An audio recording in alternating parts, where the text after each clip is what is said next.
வணக்கம்மா. எல்லாரும் என்ன கேட்டிருந்தீங்க அப்படின்னா, லாகின் ஐடி வந்து சிஓஏக்கு ஒன்று, டைப்பு இதுக்கு ஷார்ட்டனுக்கெல்லாம் ஒன்று வேணுமா அப்படின்னு கேட்டிருந்தீங்க.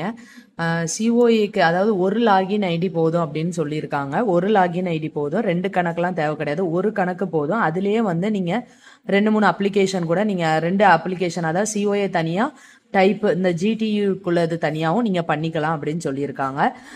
நீங்கள் வந்து என்னென்னா ஃபஸ்ட்டு, ஆனால் என்ன பண்ணணும்னா ஃபஸ்ட்டு சிஓஏ இல்லைனா வந்து என்னது டைப் ஷார்ட்டன், அது ரெண்டில் ஏதாவது ஒன்று பேமெண்ட் பண்ணி முடிச்சதுக்கப்புறம் அதுக்கப்புறம் சிஓஏ பண்ணுங்கள். இல்லைனா சிஓஏ பேமெண்ட் பண்ணி முடிச்சதுக்கப்புறம் என்ன பண்ணுங்க அப்படின்னா ஜிடியில் உள்ள டைப்பாக இருக்கட்டும், ஷார்ட்டனாக இருக்கட்டும், அக்கௌண்ட்ஸாக இருக்கட்டும், அதை பண்ணலாம் அப்படின்னு சொல்லியிருக்காங்க. இன்ஸ்டியூட்டை பொறுத்தவரையில் வந்து வந்து டைப்பும் ஷார்ட் அண்ட் அக்கௌண்ட் அதெல்லாம் பதிஞ்சு முடிச்ச பிறகு நீங்கள் சிஓஏ பண்ணுறது பெட்டர். சிஓஏ அதுக்கப்புறம் கூட நீங்கள் பேமெண்ட் பண்ணிக்கலாம். அதனால வந்து என்னன்னா நிறைய லாகின் ஐடி தேவையில்ல, ஒரு லாகின் ஐடியிலேயே நம்ம அப்ளிகேஷன் ரெண்டையும் பதிஞ்சுக்கலாம். இது ஒரு டவுட் கேட்டிருந்தீங்க, அதை கிளியர் பண்ணிட்டேம்மா. தேங்க்யூ.